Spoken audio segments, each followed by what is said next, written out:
गणेशाय नमः। अस्य श्रीरामरक्षास्तोत्रमन्त्रस्य बुधकौशिकऋषिः श्रीसीतारामचन्द्रो देवता अनुष्टुप्छन्दः सीताशक्तिः श्रीमान् हनुमान् कीलकम् श्रीरामचन्द्रप्रीत्यर्थे रामरक्षास्तोत्रपाठे विनियोगः। ध्यायेदाजानुबाहुं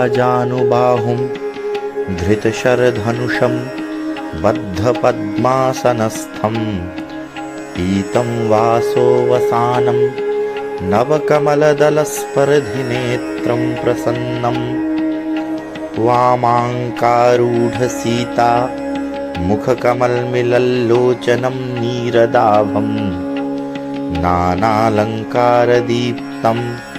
दधतमुरुजटामण्डनं रामचन्द्रं चरितं रघुनाथस्य शतकोटिप्रविस्तरम् एकैकमक्षरं पुंसां महापातकनाशनं ध्यात्वा नीलोत्पलश्यामं रामं राजीवलोचनं जानकीलक्ष्मणोपेतं जटामुकुटमण्डितं सासितूणधनुर्वाण पाणिं नक्तं चरान्तकं स्वलीलया जगत्त्रातु माविर्भूतमजं विभुं रामरक्षां पठेत् प्राज्ञः पापघ्नीं सर्वकामदां शिरो मे राघवः पातु भालं दशरथात्मजः कौसल्येयो दृशौ पातु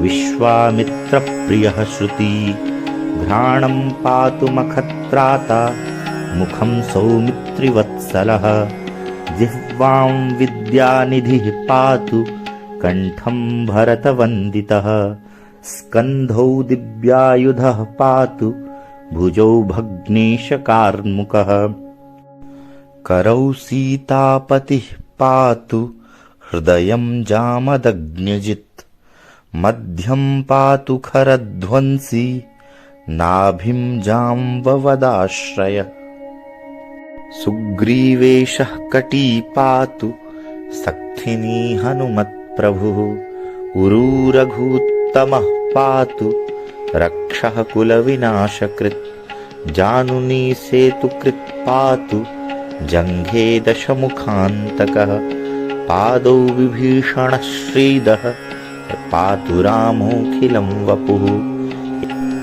एतां रामबलोपेतां रक्षां यः सुकृती पठेत् स चिरायुः सुखी पुत्री विजयी विनयी भवेत् पातालभूतलव्योम चारिणश्छद्मचारिणः न द्रष्टुमपि शक्तास्ते रक्षितं रामनामभिः रामेति रामभद्रेति रामचन्द्रेति वा स्मरन् नरो न लिप्यते पापैर्भुक्तिं मुक्तिं च विन्दति जगद्वज्रपञ्जरनामेदं यो रामकवचं स्मरेत् अव्याहताज्ञः सर्वत्र लभते जयमङ्गलम् आदिष्टवान् यथा स्वप्ने राम रक्षामि मां हरः तथा लिखितवान्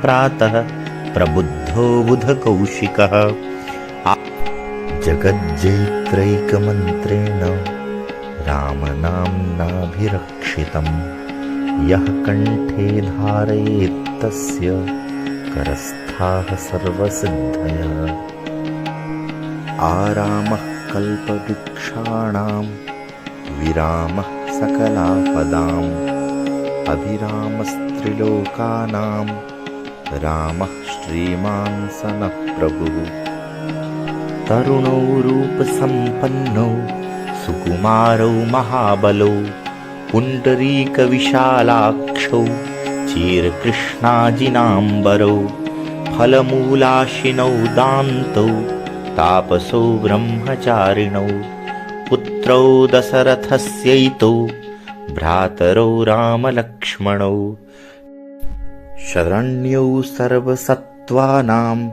श्रेष्ठौ सर्वधनुष्मतां रक्षः कुलनिहन्तारौ त्रायेतां नो रघूत्तमौ। आत्तसज्जधनुषा विशुष्पृशा वक्षया शुगनिषङ्गसङ्गिनौ रक्षणाय मम रामलक्ष्मणा वग्रतः पथि सदैव गच्छताम्। सन्नद्धः कवची खड्गी चापबाणधरो युवा गच्छन् मनोरथान्नश्च रामः पातु स लक्ष्मणः। रामो दाशरथिः शूरो लक्ष्मणानुचरो बली काकुत्स्थः पुरुषः पूर्णः कौसल्येयो रघूत्तमः।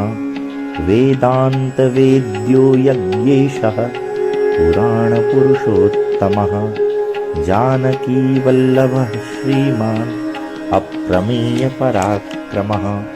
इत्येतानि जपन् नित्यं मद्भक्तः श्रद्धयान्वितः अश्वमेधाधिकं पुण्यं सम्प्राप्नोति न संशयः। रामं दूर्वादलश्यामं पद्माक्षं पीतवाससं स्तुवन्ति नामभिर्दिव्यैर्न ते संसारिणो नराः।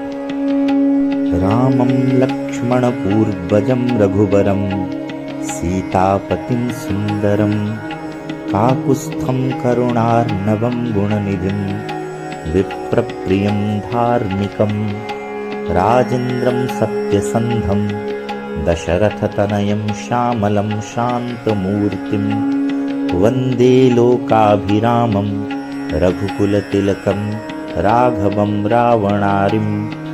रामाय रामभद्राय रामचन्द्राय वेधसे रघुनाथाय नाथाय सीतायाः पतये नमः। श्रीराम राम रघुनन्दन राम राम श्रीराम राम भरताग्रज राम राम श्रीराम राम रणकर्कश राम राम श्रीराम राम शरणं भव राम राम।